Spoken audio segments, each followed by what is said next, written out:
All right, shifting our focus to West Asia, Israel's strike on Hamas operatives in Qatar has now ignited a fierce backlash and appears to have dealt a severe blow to U.S. President Donald Trump's push to negotiate peace in Gaza. Even as the war on ground rages on, footage on your screens right now captures Palestinians running in panic. Of course, following an Israeli strike on a multi-story building in Gaza.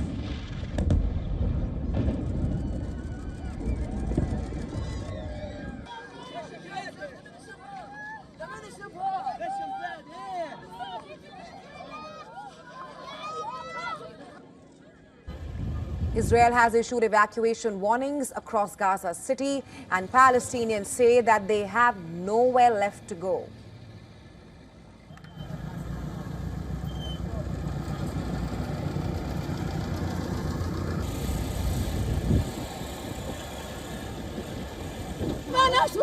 We have no money. Where do we go? They are bringing down the towers, so we leave. Where do we go? Where can we go? Just tell us where to go.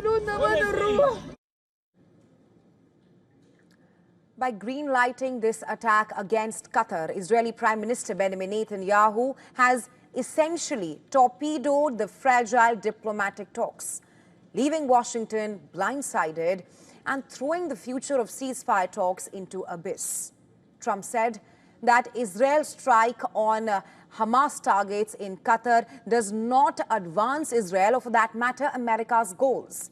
Trump admitted that he received word of the strike by Israel on Qatar, but it was too late to stop it, leaving Qatari leaders informed only as bombs were already hitting their territory.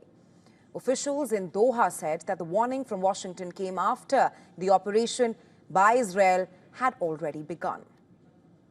Well, I'm not thrilled. I'm not thrilled about it. I don't have to do that. I'm not thrilled about the whole situation. It's not a good situation. But I will say this, we want the hostages back, but we are not thrilled about the way that went down today. The attack by Israel has been condemned globally, with West Asian and European countries denouncing it as a major blow to Qatar's mediation role in the Gaza war. Leaders warned that the attack risked derailing fragile talks that's between Israel and Hamas, aimed at halting the nearly two-year-long war caught between Israel and Qatar, two nations with close ties to Washington, D.C. Trump called both Netanyahu and Qatari leaders, promising Doha that no similar incident could occur again in Qatar. So Qatar, home to the largest American airbase in West Asia and also a major investor in the U.S., plays a central role in ceasefire negotiations. Its officials made it clear that the strike by Israel violated their sovereignty and undercut their work as a mediator. Trump posted online that he felt very badly about the location of the attack and emphasized his outreach to Qatar's leaders to reassure them.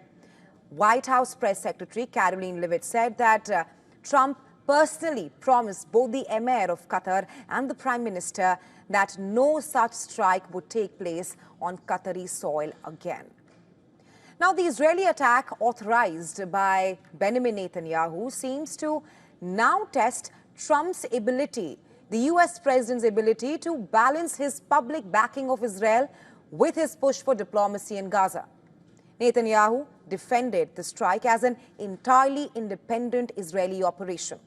And speaking later at the U.S. Embassy in Jerusalem, he argued that the move could help open the door to a resolution if Hamas embraced Trump's principles for peace.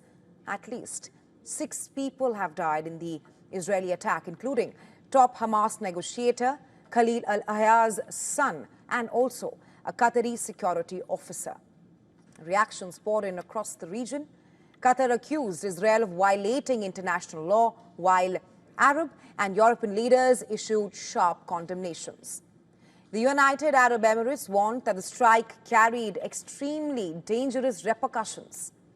Saudi Arabia labeled the attack a criminal act, while the French President Emmanuel Macron cautioned that the war must not spread beyond Gaza. Now, Qatar has served as a critical mediator in ceasefire discussions, hosting indirect talks between Israel and Hamas. But progress on any kind of ceasefire negotiations collapsed weeks ago. That's after Hamas said that it would release half of the hostages in exchange for partial Israeli withdrawal. That deal was rejected by Israel. Israel then demanded Hamas to disarm and has since ordered a mass evacuation of Gaza city ahead of a major new offensive.